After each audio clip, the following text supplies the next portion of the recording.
John Hale, Catspaws. Cal, you and his teammates have said for 2 years now that Andrew is one of the funniest guys on the team. We don't always see that in his public comments. Why do you think he has those kind of differing personalities in private? I don't think he's different. I think he is, guarded somewhat. But he is funny, and the players know it. Like, I just love that his spirit right now on the court, how much he's grown. You don't see any body language. All you see is a positive, aggressive, attacking player who talks on defense, is helping his teammates, and he is a great teammate. The young kids love him. All the freshmen absolutely love him. We're going to come all the way to the front and to the left. Paul Doherty, Cincinnati Enquirer. John, there was a story the other day that suggested you guys don't spend a lot of time watching film.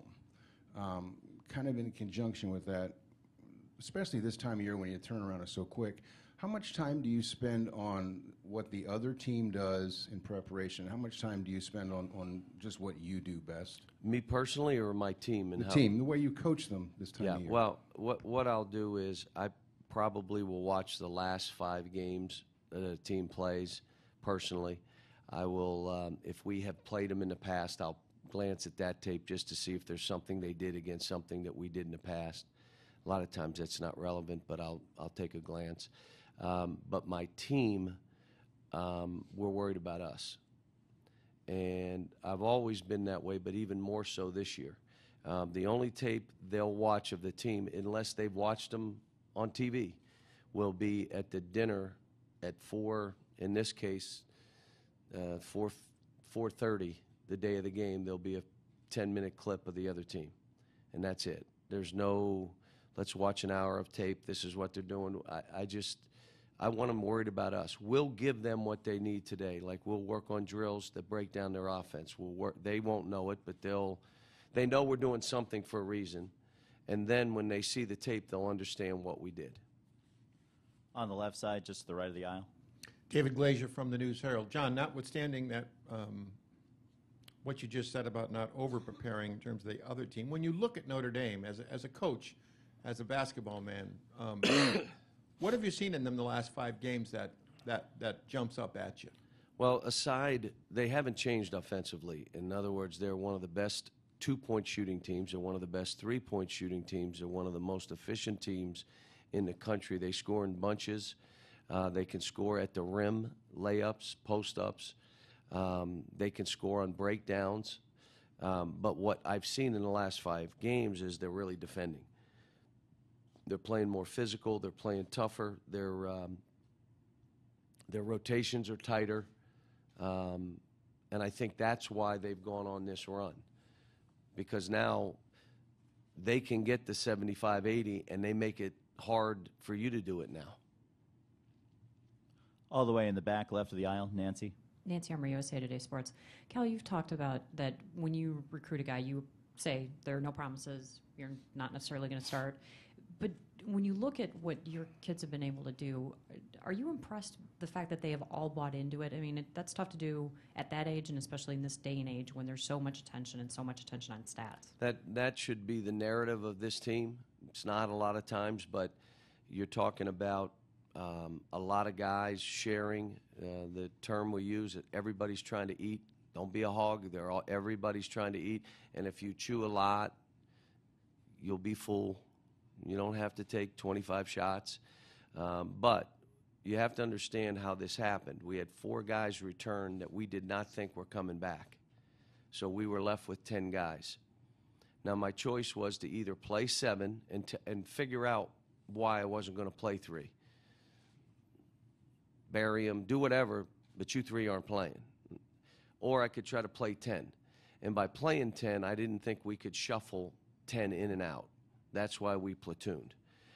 We've stuck to a version of it, playing 9 guys, and it was great seeing Marcus Lee and Dokari play as well as they did yesterday. That's because we're playing them. They're in a rotation. Carl gave us Ugats, nothing, and we still win big because of those 2, and that's because we're playing them. And the other thing I would tell you is we coach every player on this team like they're a starter. There's no one coached. We don't have subs. You know, I've said that statement before. We have reinforcements. Here, all right, we got them, and you look up, and here's about 12 tanks coming over the hill. What? That's what we've been doing. In the right-hand section in the middle. Josh McKinney, WYMT. It's your 5th Elite Eight in the last 6 seasons. Notre Dame's not been here since '79. Is there any sort of advantage mentally, the way you prepare your players to play when there's that sort of discrepancy in the two teams? It's a one-game shot. You know, you could say Mike has my number. They beat us by 100 the last time we played. Mike has my number. I bet you Mike says that have no bearing on this game. And I would tell you what my teams have done historically have no bearing on this game. This is a one-game shot. He's got his guys playing as well as they've ever played. Our guys played a really good game without Carl. And you know what? It should be a great basketball game. It's going to be a very hard game for us because of how they play, how they spread the court, that they're defending better, that they're not afraid to let balls go. They've got guys that will attack the rim and want to. This is going to be a hard game. Left-hand section all the way in the back. Tom Withers, Associated Press. John, the theory goes that somebody's going to have to play a close to perfect game to beat you. How close have you guys come to playing your absolute best? Well, I don't know if someone has to play a perfect game. My team knows that every team that's left playing can beat us. We know that. Somebody's talked about perfection. We're not perfect. We're undefeated. I mean, we should have lost 5 or 6 games. I mean, easily could have lost those games. And we were lucky enough to win, stay undefeated. We're not perfect. But I think someone would have to play well the way they play. You know, the thought of playing fast or pressing, playing slower, and I don't know. It's how do you play, and you play your best. But here's the great thing. Our team's not worried about that. We just don't want to help them. So let's make sure we're at our best. We're the best version of ourselves. We know how we want to play. What they did against West Virginia, the best thing was we talked about this is what we have to do versus the press. If you turn it over, you're sloppy, your spacing stinks, you don't come back, you're helping West Virginia. Don't help them. The second thing we talked about, you can't give them offensive rebounds. That's the other way they score. So don't help them by giving them offensive rebounds. That's why they weren't able to score a lot of points. The guys went out and said, we're not going to help them. Well, this is the same kind of game. You can't help Notre Dame. If you do, you're going to lose because they're that good. Staying in that same area. Hey, Coach. Elton Alexander with the Plain Dealer. Can you talk about their I know you talked about the perimeter a few minutes ago, but specifically their 2 backcourt guys, Grant and Jackson. I would think, I haven't seen you live, I would think you've played a tall point guard like that at some point this year, but maybe not. We have. What they are is they're breakdown kids who can get their own shot, that are really skilled and tough. Mike opens up that court for them, so they have every opportunity every time they catch it to attack the rim. If it's a late clock, one of those two are going to have their hands on it, and they're going to take the shot. So, you know, they've won 35 games or whatever they won because they're really good, they're really well coached, and they've got really good players who play to their strengths. If you have a question for Coach Calipari, please raise your hand. There's another one on the left side. Kent Taylor from Wave TV in Louisville. Coach, how concerned were you when you saw Aaron get hurt last night? You went over and kissed him on the head, and then how much was that concern alleviated when he was able to go back in, and where is it right now? Well, when I first saw it, I heard my wife just scream as a mother, and then I had to look away, but he came right back out, and I said, is it your left hand or right hand? He said, my left hand. That's why I kissed him. You're fine. And then today I just grabbed him as I walked out, and I said, give me this. And he went like that, and I'm like, what? What's wrong with you? What do you got, rubber bands for joints? I mean, what do you got? I mean, so I think he's going to be okay, but until we're out there, we'll see. It was pretty ugly. 2 toward the right side. Hi, Jeff Drummond from Scout.com. You mentioned Carl earlier and his struggles in last night's game, but when you've challenged him and he's had a game like that this season, he's generally responded very quickly. Can you talk about kind of his coachability, and does it remind you of anybody else you've had in the past and the ability to kind of respond to your coaching? Yeah, he's a great kid. He's one of the – I've been harder on him than anybody on this team. But I told him at the beginning of the year it would be that way because he had a long way to go, but I saw his upside being the best big guy in the country, and I'm not settling for anything less. When he gets off point, I'm right there. But after the game, I get a text from his dad. Stay on him. Don't let up, coach. Not get him more shots, play him more minutes. That's the greatest thing about coaching these kids. They trust us that we're about them. We're about them getting better individually, that I want every one of them to shine. I want every one of them to be talked about. And so when they have a game like that and we still win, it kind of takes the pressure off you. Willie's had games like that, and we've won. I can go right down the line. Trey's had games like that, and we've won. But that's what makes us unique in that there's no pressure on you to play great. But prepare to play great. Prepare to be the best version of yourself. If you're not, we got this. Maybe it's not your game. That's when you have the numbers we have, that how we can play. In that center section, Tim. Tim from the Cleveland Plain Dealer. Coach, when you talked to the team before the season about this philosophy of sharing and platooning, did you address with them how it would or would not affect their NBA draft status? And, I mean, here we could have a couple lottery picks averaging 10 points a game. How about the number one pick averaging like 9 shots a game? How about if you're his father? You're happy with that? You're worried.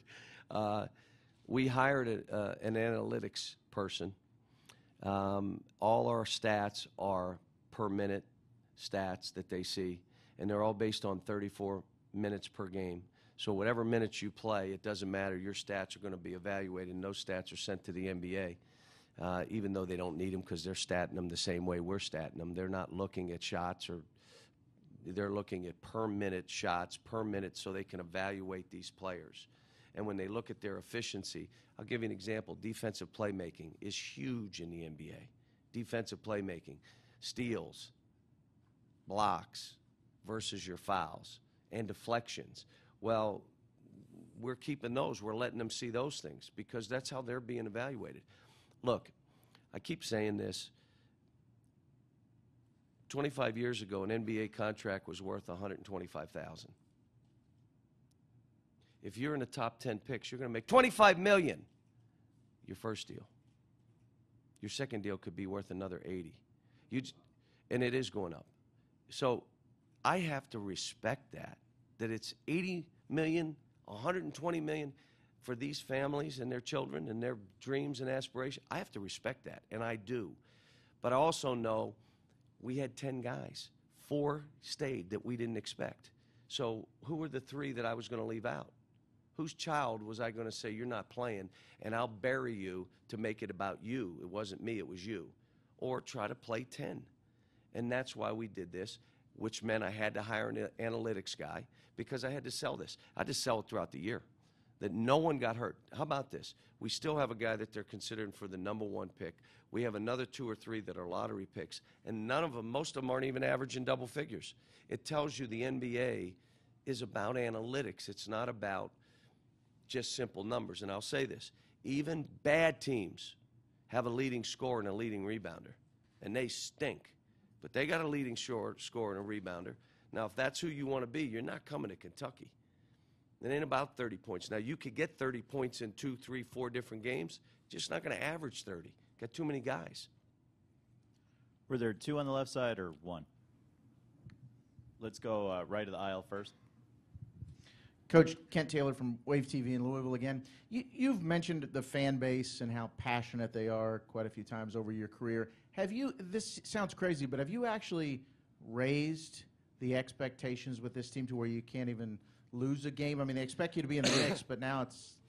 Well, if I have to deal with their expectations, I would be under the desk in a fetal position. So I don't worry. The expectations we have for ourselves in this team is within us.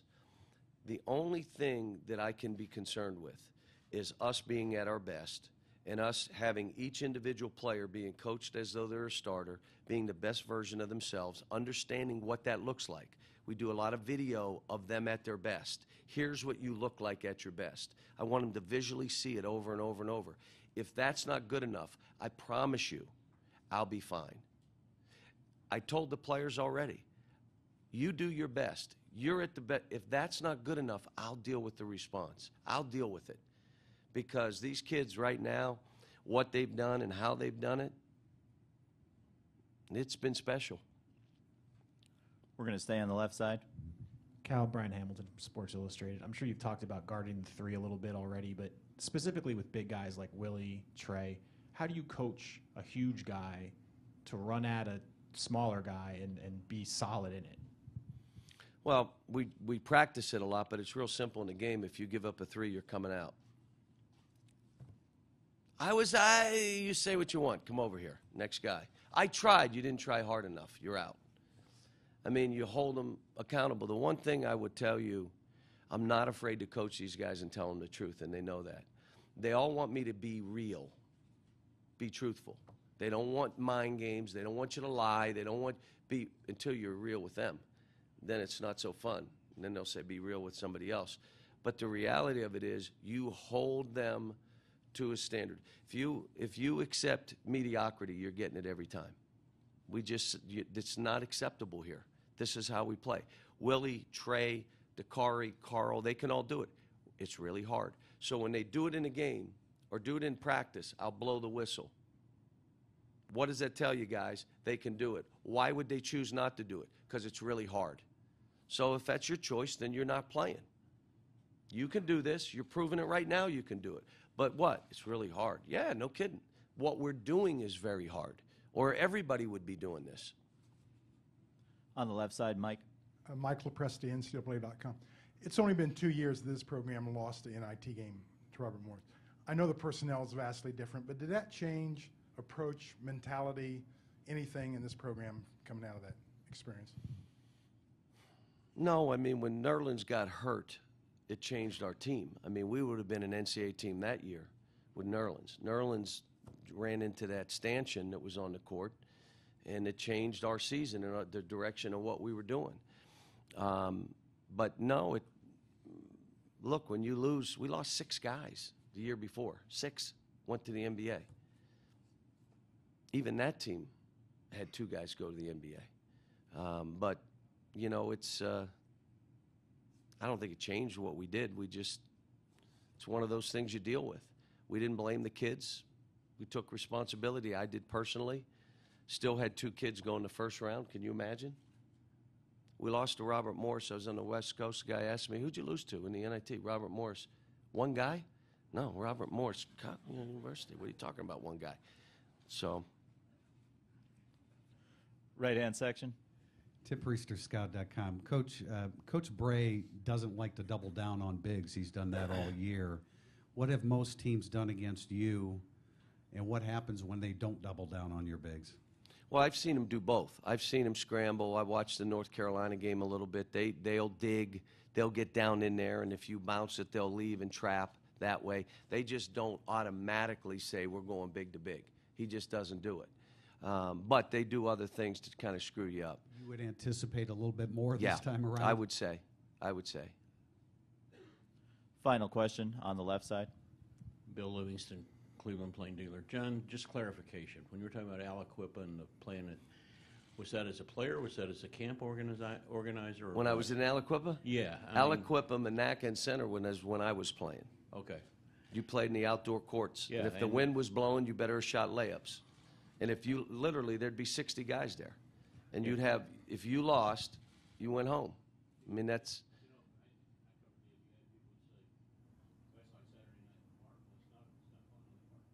No, and listen to me. If the wind was blowing and you had to shoot layups and you had a breakout, you were getting run into the fence because that other guy didn't want to lose either because he had to go home. But it taught you to play to win, figure it out, or you could complain and say, my fault, and then get back in the car and drive 40 minutes back to Moon Township. But we had a great bunch of guys that I played with, and, you know, the Bill Mazurs, the Mike Bartels, the Tim Millers, the Scott Turches played, and I'm forgetting Robert Tipper. We had a bunch of guys, and we all, Mike Bartels, we'd all get together and jump in a car and go play. And we became close through all that stuff. But it was a great time. I mean, I'll say it again. We went to each other's houses and ate there. If they weren't there, you still went in and ate. That's just how it was back there in Moon Township and Coriopolis and all that stuff where we're from. But it was a great time to learn about, look, man, this is all of us doing this together and having the drive to try to win and knowing that if you work it, the grind of it gives you the opportunity. You got to love the grind of day-to-day stuff. So